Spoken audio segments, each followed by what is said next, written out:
Alright, so. Hey, what's going on, everybody? I hope you're having a good day. Today, a great day. And how can you not be having a great day when it's a day to be talking about Fire Emblem? Actually, that sounds like a pretty bad time to me, so maybe I'm just trying to, catharsis my way out of a bad day. I don't know. But today, I'm gonna make a very quick tier list. I probably wanted it being that quick, but it's one that I like because, I like to trigger people and make people mad. And there's no such thing as ranking all of the games in any popular series without getting people mad triggered, and that's what we're here to do. I was thinking about this for a couple of reasons, because recently I had a guy who's just getting into Fire Emblem asking me, which game should I start with? I told him Thracia 776 because I was blazed out of my mind. So that one, he came back later and was like, nah, not that one. What's actually a good one? And I was like, oh, Sacred Stone is pretty good. But that had me thinking about which one, is the best. How do I kind of rank them? And I've been playing through a lot of them lately. Not like full playthroughs, just getting some gameplay footage from a lot of them for my now nearly completed upcoming scripted video. And then longer term, I do want to make a more detailed, in-depth look at all of these games. Certainly more in-depth than I can give in a tier list. But part of how I'm going to do, I guess research for that is just sort of see what some of the reaction is, what other people think the better games are in the series, what the worst games are in the series, see how that compares to me, see where other people are coming from, what other people value in these games compared to me. So that's what we're going to be looking at. So we're going to rank, these are all the mainline games. Fates is divided into its 3 separate entries. There's no Warriors, and there's no BS, and there's no Tokyo Mirage Sessions Sharp FE, which is unfortunate. I would definitely rank all of those. Well, not BS Fire Emblem. I've never played that, never played a second of it. Don't know much about it. Hard to find, hard to really get a hold of that game. I know a new translation, I think, just came out for it, actually, so maybe now is the time to go play it. Some of these games I haven't played in a long time. Others I've only beaten once. Some of them Thracia is the one I have not, the only one on here I've not beaten all the way through. I'm currently working my way through that.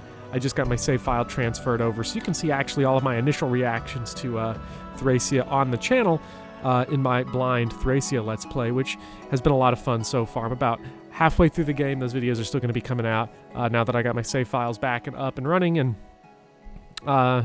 so that'll be coming in the near future, slowly but surely. So that we'll consider, though, that thought on Thracia will be kind of an asterisk, but the rest of these I have beaten at least once.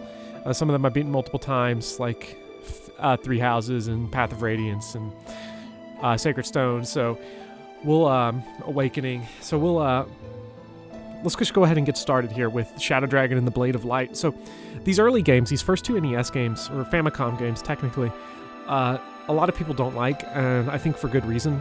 They're not the most fun games to go back and play necessarily if you can't get into the mindset of playing some old school, old ass video games.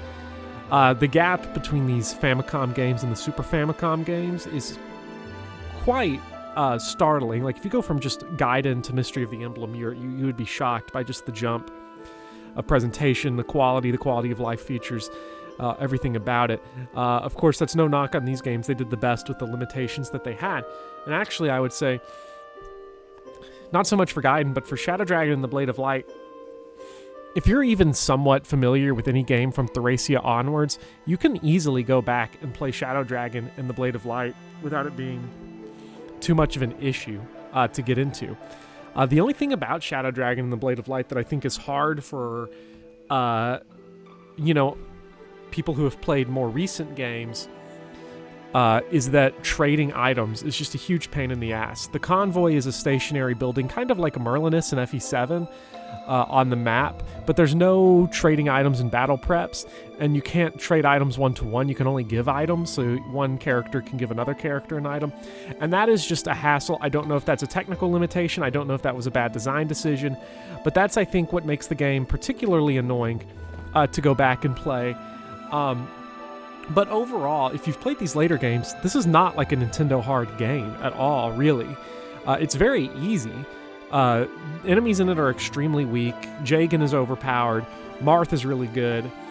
There's a lot of things in it that make the game, I think, very friendly to new players, which is surprising given the series it's in, that this is one of the easier games in the series. And it has just this really awesome old school charm too. The music is awesome. The graphics are awesome. You kind of got to get into the mindset, I think, for the graphics to really be appealing. I think they're a lot of fun, but the music especially is just badass. Honestly, this game is like a ton of fun, and I think gets sort of disrespected a little bit just because Shadow Dragon exists. For the games that have been remade, I am not holding the remakes against them at all, because that's silly, because these games exist as independent games on their own. So I'm not going to hold that against them. So I think Shadow Dragon and the Blade of Light, it has a lot of problems. Its map design is overly large, which is just an overall problem with Kaga's, most of his games.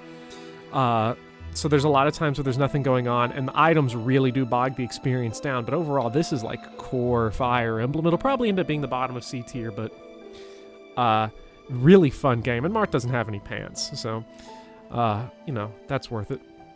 It makes it really good. And then you got Gaiden here. I think Gaiden, before Shadows of Valentia came out, Gaiden was easily the least played game in the series, and it's still probably the least played game in the series by a Western audience.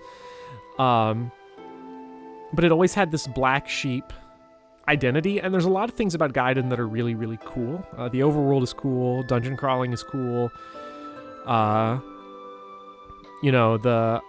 I think the item management system is cool, where everyone's got like one item locked, and you've got all these monsters. The story is awesome. The story is really cool in Gaiden.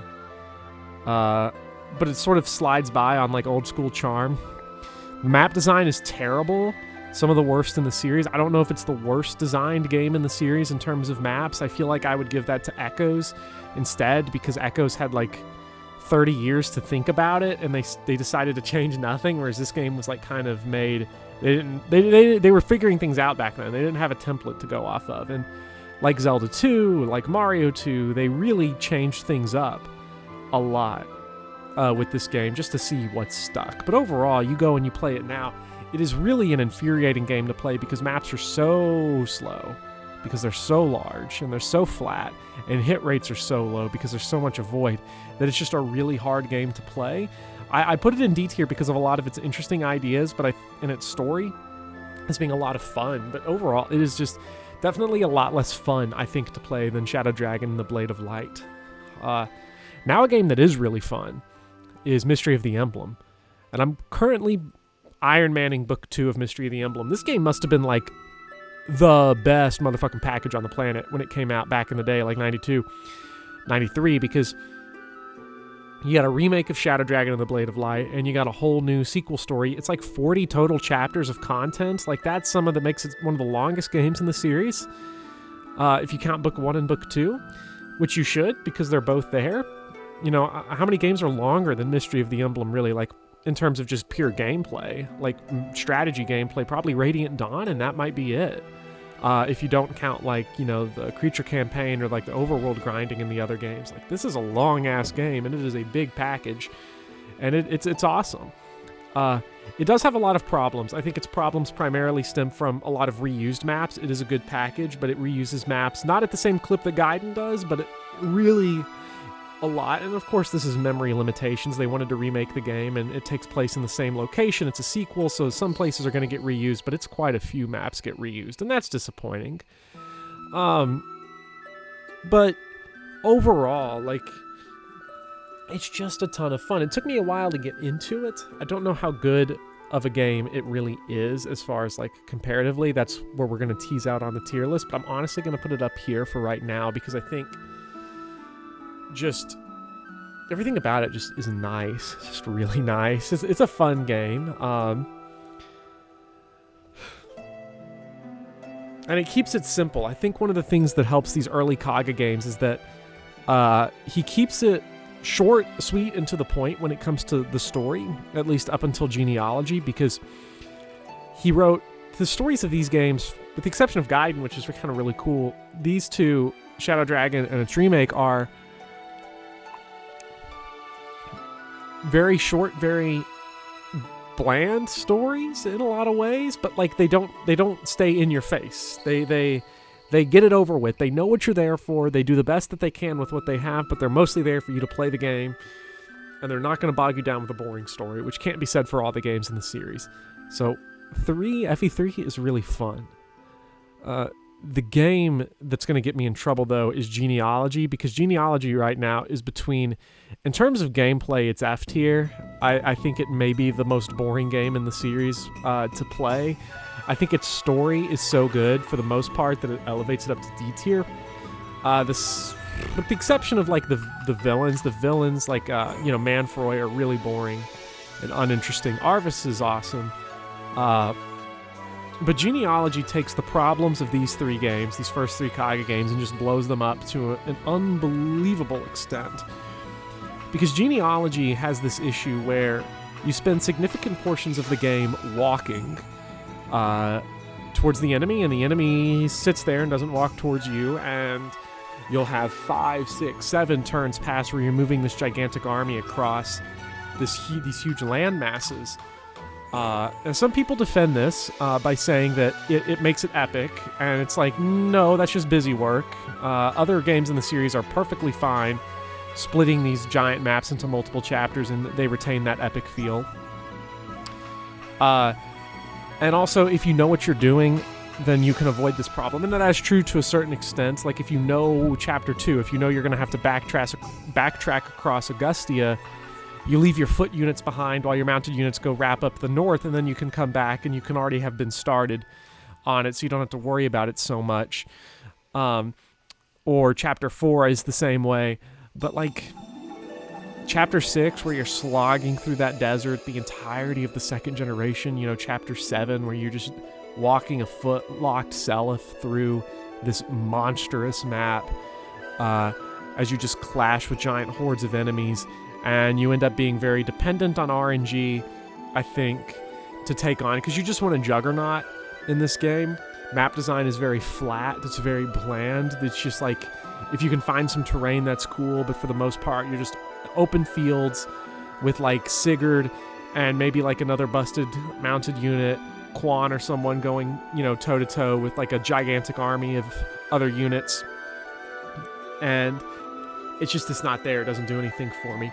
What I like about Genealogy is it's a very fun game to theory craft.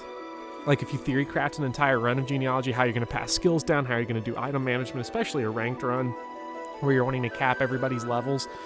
How do you get the Paragon Ring around? What do you do with like getting the money around? I think money and item management is legit fun. I do think the ultimate kind of example of how tedious Genealogy is the arena. Technically, you don't need to do the arena, but the game actively rewards it, much like something like fishing in Three Houses, where, unlike fishing in Three Houses, Genealogy really fucking rewards you for using the arena. And so every chapter just begins with, like, except for prologue and Chapter 7, it just begins with, like, a long, tedious, we're going to arena everybody type thing. And if you're really crazy, you can max everybody out at the arena, get them to beat the whole thing. It's not really worth it. But just a lot of slog, a lot of tedium in this game. The story is great for the most part, and the twist halfway through is exciting. But this is just a game I can never be bothered to complete, multiple times. I've done it once. I've tried it multiple other times to really see if I can get over that hump that I have, and I just can't, because I'll end up just quitting the game in the middle of a turn to go play a much better game. Like, that's just the way it is.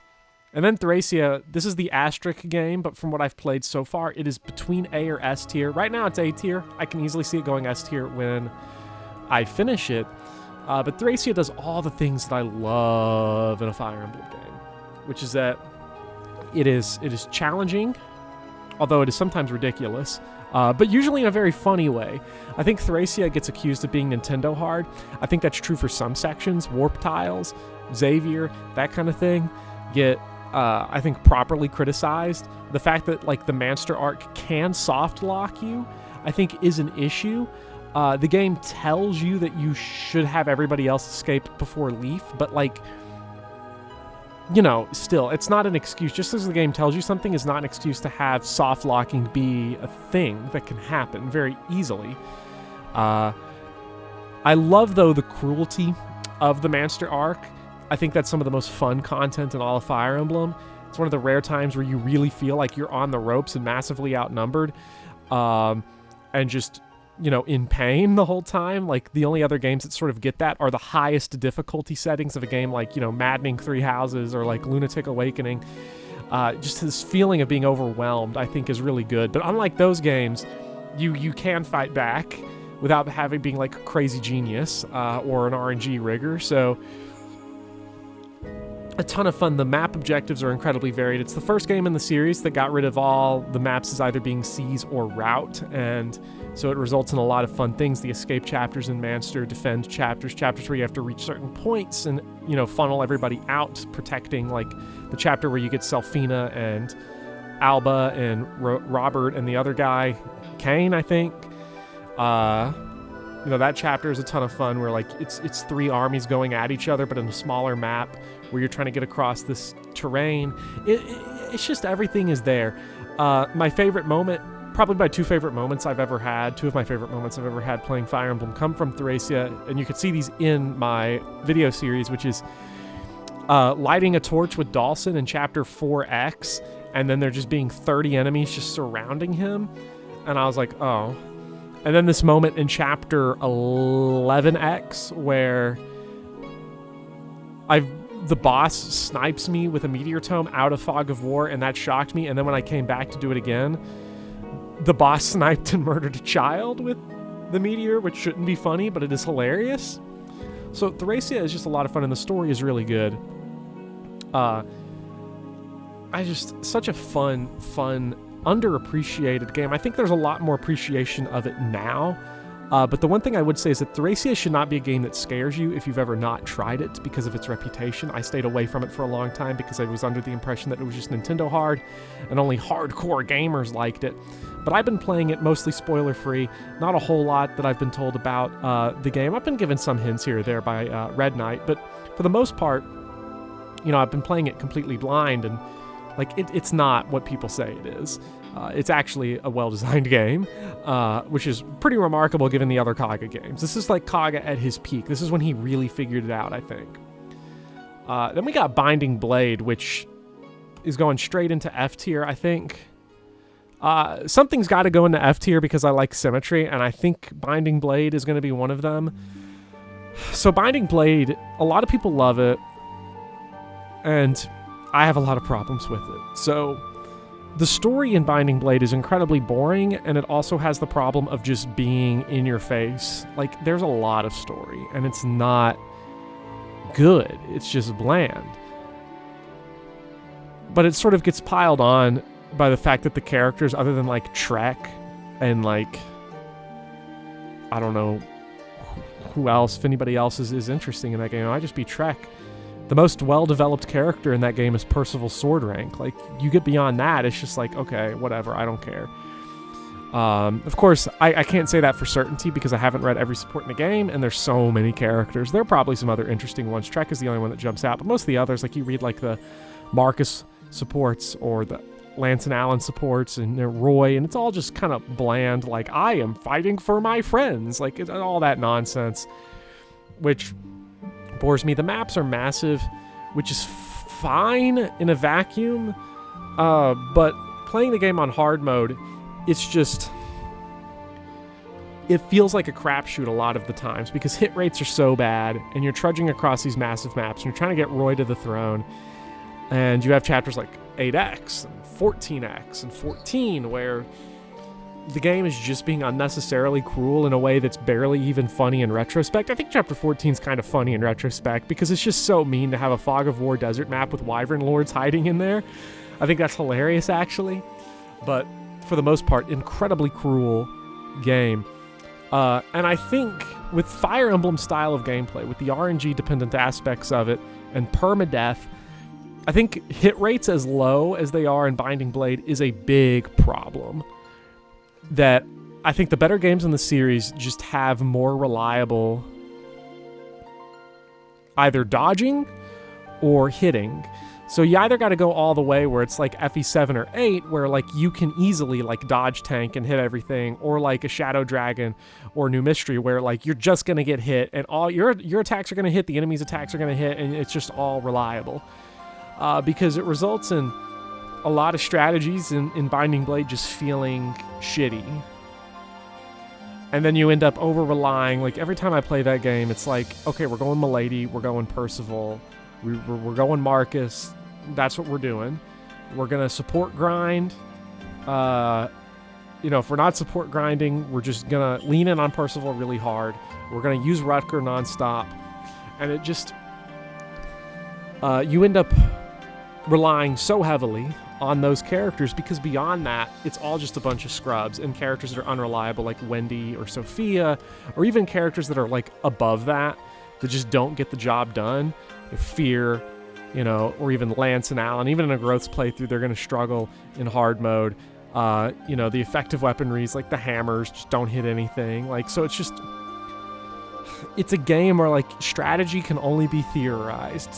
It's hope is your best strategy in Binding Blade. Then we've got Blazing Sword. I like Blazing Sword a lot.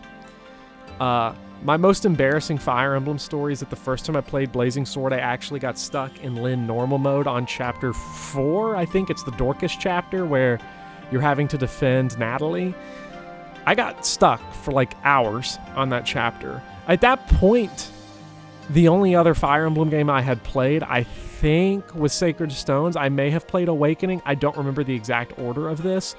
Whatever I had done, it had definitely been like probably easy mode Sacred Stones, and then like normal mode Awakening probably on casual mode or some shit.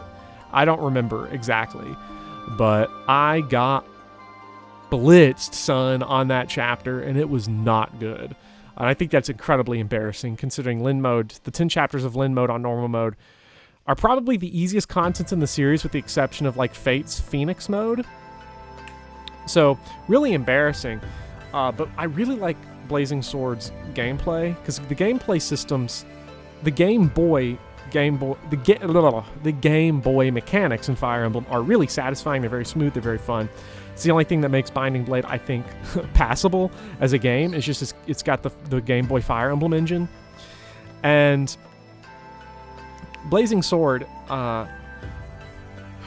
tightens a lot of the maps. It gives you very specific challenges. I think like Dragon's Gate is a lot of fun.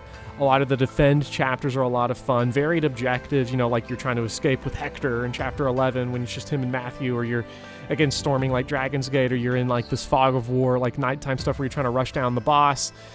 I forget which one that was. I think that was New Resolve or something. I don't remember the names of all of the Blazing Sword chapters. And then Lyn mode is a really good tutorial, I think, for new players. I think Lyn hard mode in particular is a really good tutorial, because it is very easy, but it is also like creates the illusion of challenge, or I guess real challenge for me, because I got stuck on chapter 4 on normal mode. But the story, though, is fucking garbage. Some of the worst writing in the series. I don't know how many people are going to debate that one. Like, just the worst. Not the character writing. The character writing is fine. The story, it's the plot that's bad. Okay, and then we've got Sacred Stones, which originally I thought that my love for Sacred Stones was purely nostalgia-driven, because it was the first game I played. I was recommended it by just some rando online. Some guy I didn't know who commented. I used to do videos way back a long time ago. Those videos are long gone off the internet, which kind of makes me sad, because I used to have videos up of the first time I ever played Fire Emblem when I was like 13. And it was Sacred Stones. This is like 2010 or 11. Like, at this point, I think Shadow Dragon had just come out, and someone recommends me Sacred Stones, and I play it, and I'm like blown away by it. Now I'm playing it on easy mode or normal mode or something. But I loved it. Clearly I did. You can see what happened. Where now, like, I make stupid and bad Fire Emblem videos on YouTube. But Sacred Stones, I think gets a bad rap from a lot of people. And their argument usually goes something like this. Oh, it's easy. This game's too easy. If you played Sacred Stones, it's so easy. Difficult hard mode? LOL. Game's bad because it's easy. So I don't give a fuck that it's easy. I do think people misdiagnose the hardest chapter in the game. Most people say Phantom Ship. The actual hardest chapter in the game is the guard chapter in Ephraim Route, the one with the 2 Berserk staffs. That chapter is fucking brutal to people, including me, to this day. It's the one chapter that I still struggle with to this day. if I'm not just doing like a Seth stomp, if I'm doing like a, if I'm trying to do like I'm gonna play with shitty characters and never use like Marissa or Lute or something or Naomi, like that's where I get walled. But Sacred Stones is really, really good. And it's between A tier, S tier. I'll put it S tier right now just to trigger people.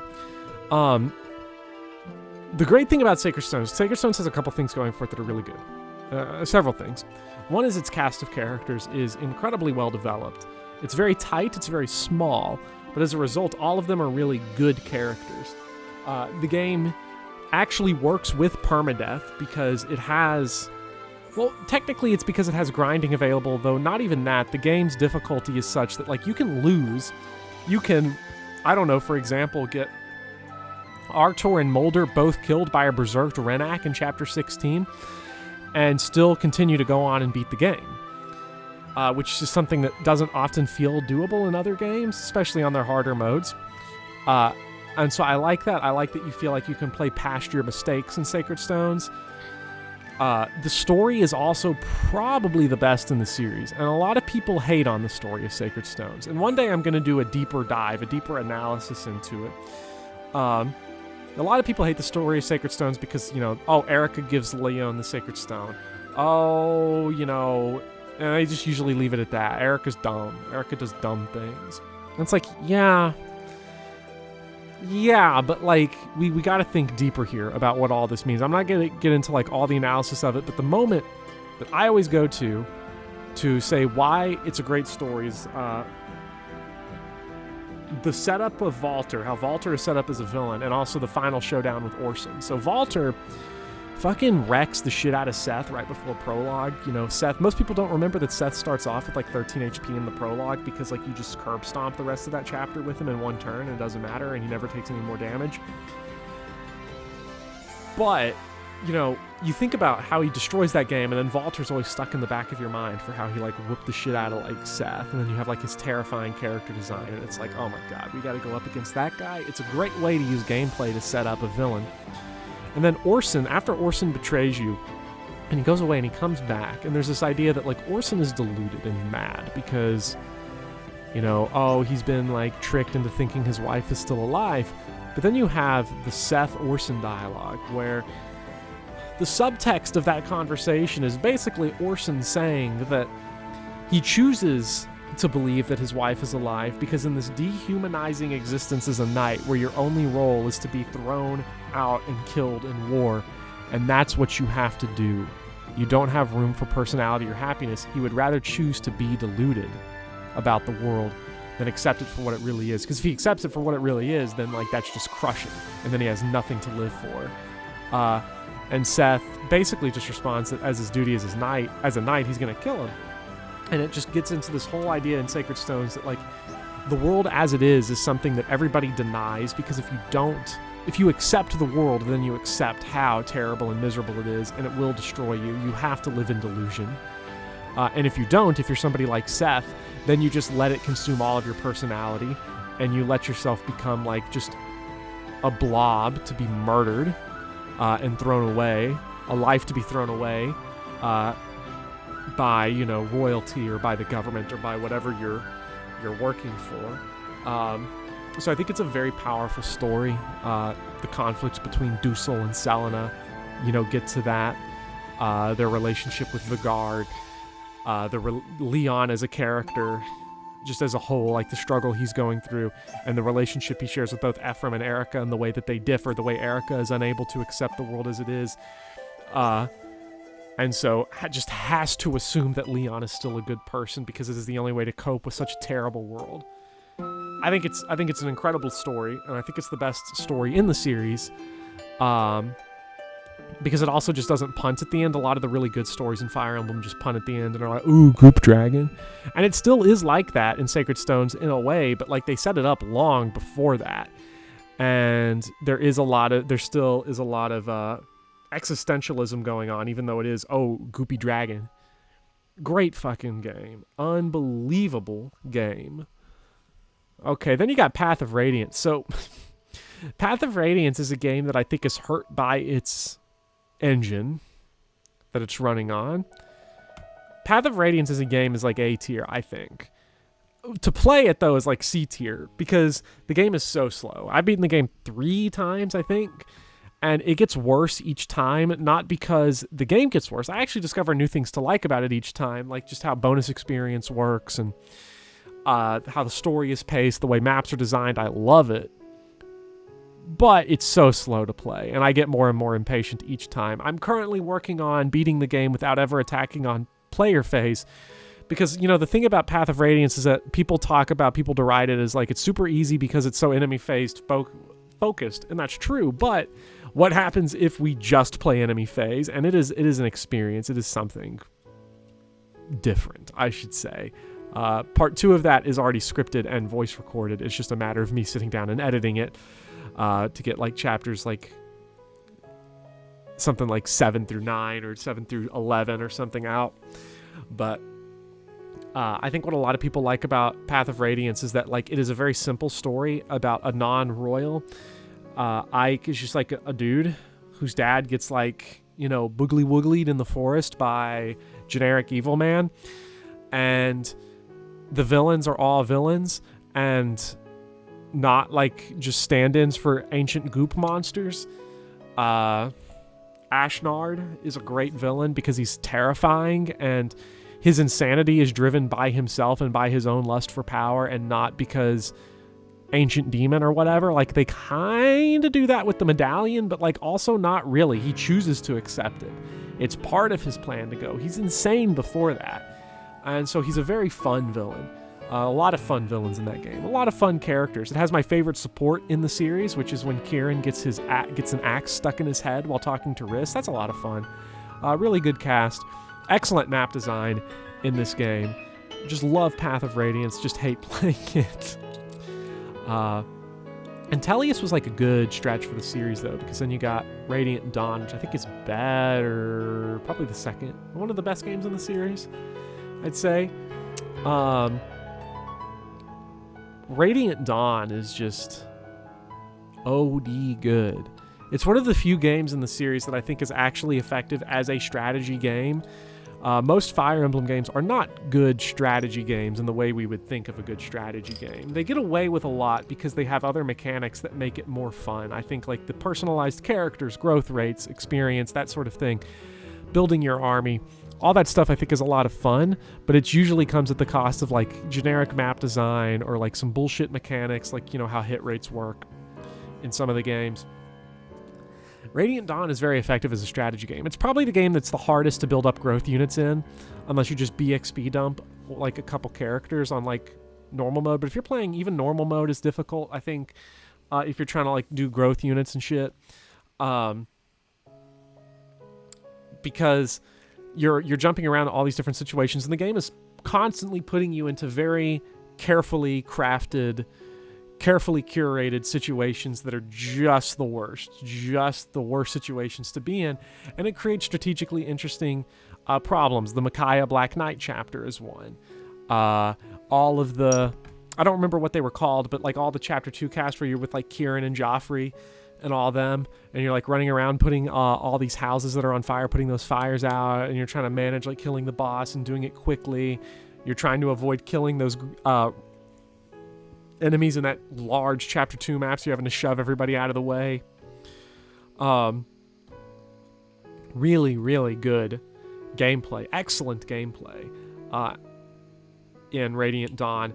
The only problem with Radiant Dawn is that it has such a good story, and it just fucking punts by the end. It just punts. It's like, okay, why don't we just make an ancient monster and we kill God? It's fun out of context to say that you just kill God, but like, it blew it. Honestly, just for the sake of story, I'd probably slide it down here. I think I'd rather play Radiant Dawn than Path of Radiance, so I'll probably move Path of Radiance to B tier and then put Radiant Dawn right there. I think that's how I'm going to go. Shadow Dragon is like better than Shadow Dragon and the Blade of Light, and reclassing is a lot of fun. Hard 5 is fun, even though it's some fucking bullshit. I don't know what I feel about any game that motivates you to warp skip it, because well, we'll probably talk about this briefly with Three Houses, but Shadow Dragon on its harder difficulties really motivates you to warp skip it. But warp skips, for the most part, in Shadow Dragon are not very exciting. They're very boring because you got one warper, warp Sita, or someone else with an effective weapon, and then warp Marth, and then in turn 1. And it's like, The harder difficulties of Shadow Dragon are not well designed in that sense because you just basically skip the content of the game is the best way to go about it, and the game actively motivates you to do this by how brutal generic enemies are and how terrible your units are. But, otherwise, I think Shadow Dragon gets a bad rap. I think an unjustified bad rap. I think a lot of people say it's the worst game in the series because it doesn't have supports and it doesn't have a lot of that. And it feels in some ways like a step back. The art design is significantly worse than Game Boy Fire Emblem and worse than Tellius. Of course, Radiant Dawn didn't have supports, but Radiant Dawn was such a massive game, I think people didn't really notice it so much. And supports in Radiant Dawn would have been weird to try to work around with how the army systems worked. But it felt like a step back. It's overly faithful to the bad map design of Fire Emblem 1. Which is unfortunate, but reclassing is a lot of fun. I think it's a buttery smooth game to play. You play that game, it is like gliding on ice. That game works. It works pretty well. It's just unfortunate that it's all about warp skipping if you want to play it on harder difficulties. And I think that's just incredibly restrictive, and it's incredibly boring too. Warp skipping is boring unless it's a game where warp skipping is like a very complicated procedure, which is what we'll get to with Three Houses, don't you worry. Then you got New Mystery of the Emblem. New Mystery of the Emblem is like epic. I think I'm going to do this. I think I'm going to put New Mystery right here and then slide Blazing Sword down to C tier. I think New Mystery, well, okay. New Mystery is weird as a game, depending on how you want to approach it. It's got fun supports. It's got fucking shitty map design. You can't warp skip it on its higher difficulties. You have to actually engage with the game's mechanics, so you got to use things like dancing and rescue, strats and all kinds of crazy things. It unfortunately has an fucking sex fetish for ambush spawns. Like, nothing you've ever seen. Like, if you thought Binding Blade was bad with ambush spawns, wait till you play some New Mystery of the Emblem. There is a lot of debate, I think, as to whether or not the harder difficulties of New Mystery of the Emblem are well balanced or not. And it depends entirely on how you look at it. They're not well balanced if your approach to Fire Emblem is all about choice and building an army, because if you play Lunatic or Lunatic Reverse, you don't really have room for choice. You have to figure out the solution. If you approach it as a puzzle game, it's a lot of fun, and I think it is well balanced, but not for a blind playthrough. A second time playing Lunatic, knowing what's coming, having access to the Rainbow Potion, you don't technically need that, but like if you do, it makes it a lot easier. So knowing what to do and figuring out kind of the tick of each map and where you need to go and where the reinforcement zones are and how AI works. If you know New Mystery of the Emblem, it is incredibly well designed. If you don't know how it works, it is not very well designed. Because a lot of it's very obtuse. Because beating New Mystery of the Emblem is all about manipulating AI. It's all about knowing reinforcement zones. It's all about rescue strats. That stuff is fun, the rescue strats. But manipulating AI and knowing reinforcement zones, that's just brutal to a blind player. Even experienced players, outside of Lunatic Plus in Awakening, I'd say Lunatic and Lunatic Reverse, it's the two hardest difficulties in the series because you have to have so much like internal game knowledge to even approach those that is terrifying. You have to you can 0% growth them, although you are wanting to get all those strength, speed, and defense level ups that you could get. It's not as RNG dependent as Lunatic Plus, and I think that's what gives New Mystery what makes it work is that you need to reset for numbers, and you don't need to RNG abuse to beat it. It's just that it's very restrictive. But I think the puzzle design is really cool. I like the prologue a lot. I think the prologue does an excellent job of teaching the players how to play. I don't like how the prologue is branched and you can get stuck with Doga and fucking Gordon instead of like Athena and Agma, and you can have Est instead of, Cain. Is it Cain or is it Abel? I think it's Abel, actually, in the prologue. You can get S instead of Abel. And that can just ruin your shit for Prologue 8, which is one of the hardest maps in the series. I also don't think it's a well-designed map because I think, like, it's a route map that you play like a fucking camper on harder difficulties, and camping in Fire Emblem is not fun unless, like, you're specifically defending a point, like in Chapter 10 of Conquest. But depending on how you look at it, New Mystery is really good. I'm not going to lie. I really enjoy playing it a lot.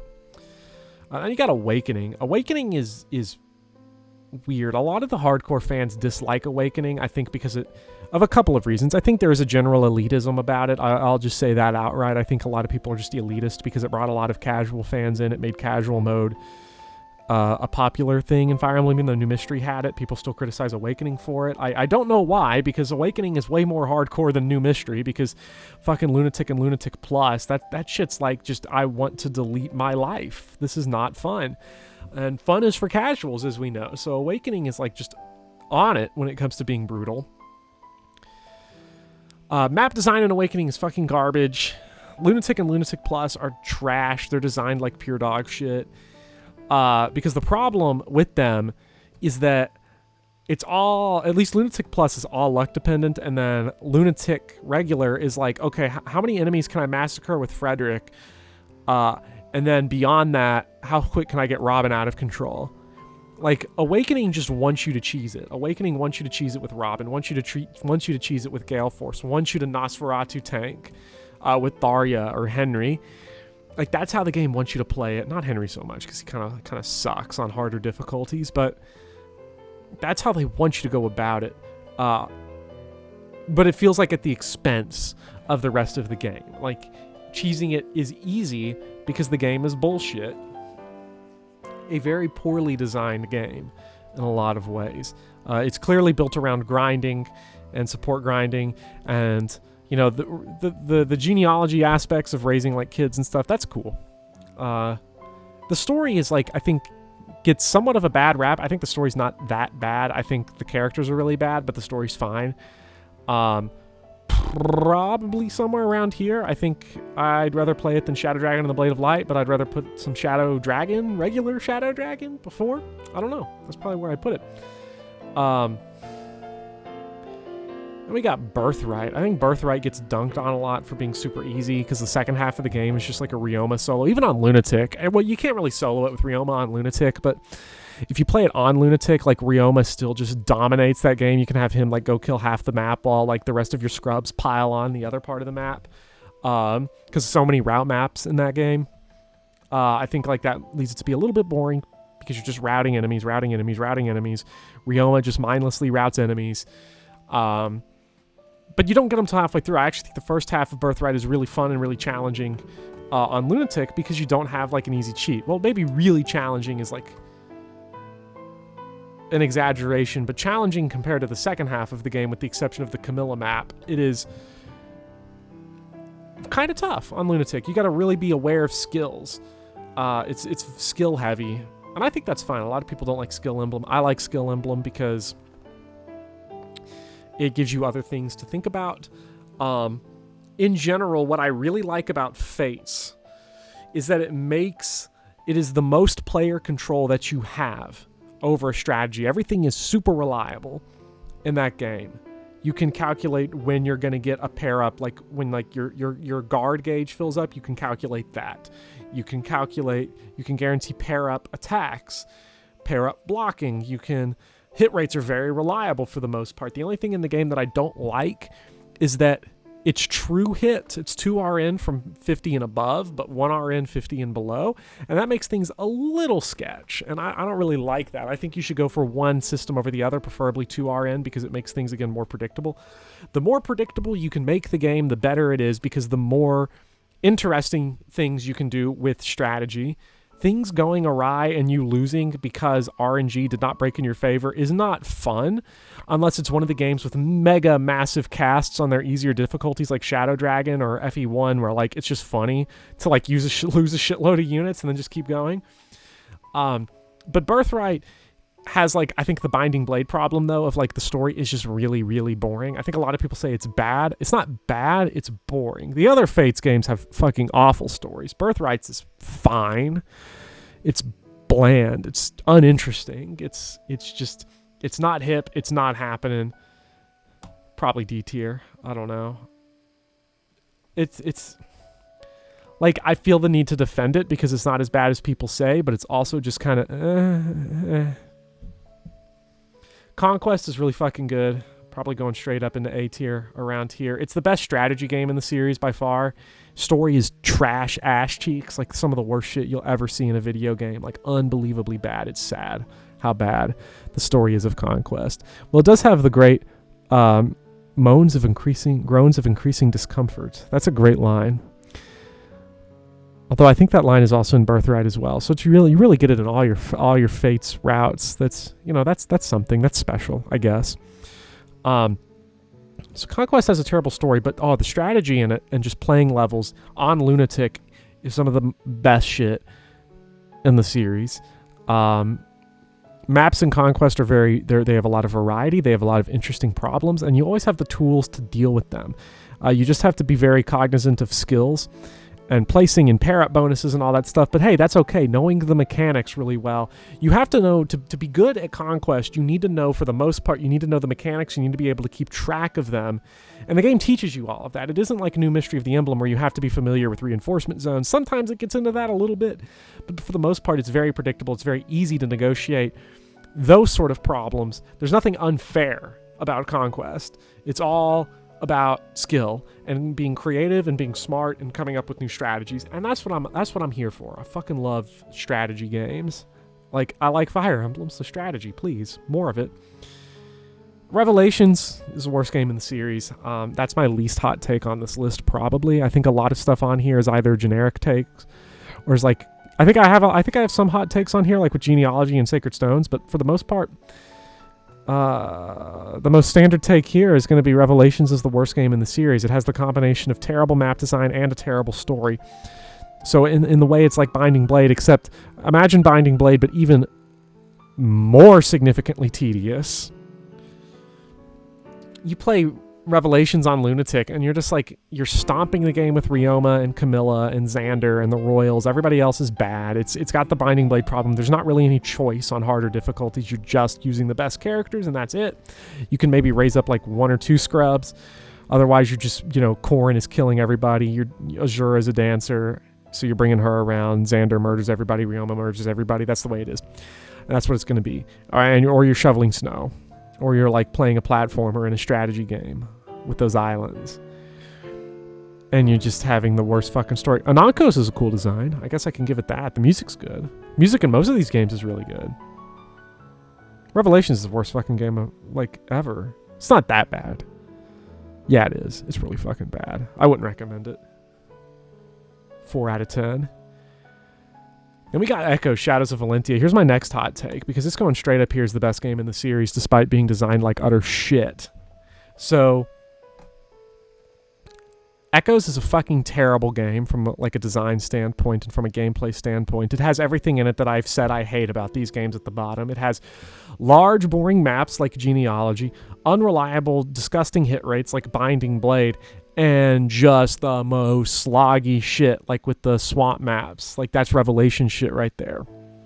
But, hear me out. It's got Pala in it, so it's S tier. And beyond that, it also is like, the story in it is so good, and the presentation is so good, the voice acting is so good, it's so much fun. There's that great moment where if you send Clive up against Fernand and they have that bout, and there's the sheer venom in Fernand's voice, or the cutscene where he's like talking to Matilda. That's actually like one of the worst scenes in the game because of the CG. Like, it's just like, wow, I sure love sexually exploiting characters locked up in prison. But beyond that, the voice acting in that scene's great. The presentation is out of this world. That is a game that just feels like it's on all cylinders firing. The big problem with the game is clearly its map design. it's all holdovers from Gaiden, which makes it, I think, the map design significantly worse than Gaiden because they had time and more Fire Emblem games to look at. They had Conquest to look at. They had Radiant Dawn to look at. They had Sacred Stones. They had Thracia to look at. And they've kept all the shit the same. All the bad shit is there. And they nerfed Warp, too, just to make it even worse. Of all the shit they changed, they nerfed Warp. I don't understand.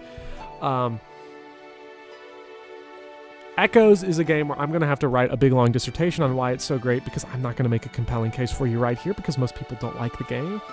But it all comes down, it's pure story and gameplay, intermingling, presentation, voice acting, emotion, power. It's got it all. So good. So good. And Three Houses is really good too. Probably B tier relative to these. I think Three Houses has some significant problems. I think the monastery is chief among them. I think the fact that the game rewards tedium like fishing is a big problem. I think how boring a lot of the monastery is. There's a lot of interesting details in the monastery that you can discover if you are very observant, but it's hard to find those details because not only are they pretty hidden, it's also like it's the monastery, so you end up rushing through the shit on a second, third, or fourth playthrough. I've yet to beat all the routes of Three Houses. I have beaten the church route. That was my first route, which is, I guess, a bad first route because most people don't like that one. And I've beaten Blue Lions on Maddening, and I've beaten Golden Deer. I have not beaten Crimson Flower. I need to do that. But for the most part, Three Houses, the monastery is a big problem. All the grindy stuff is a big problem, that it rewards all of that like kind of bullshit. But there's a lot here to really like. I think New Game Plus is a great addition. It allows you to fuck around more than you can in most Fire Emblem games. I think fucking around is a lot of fun. I think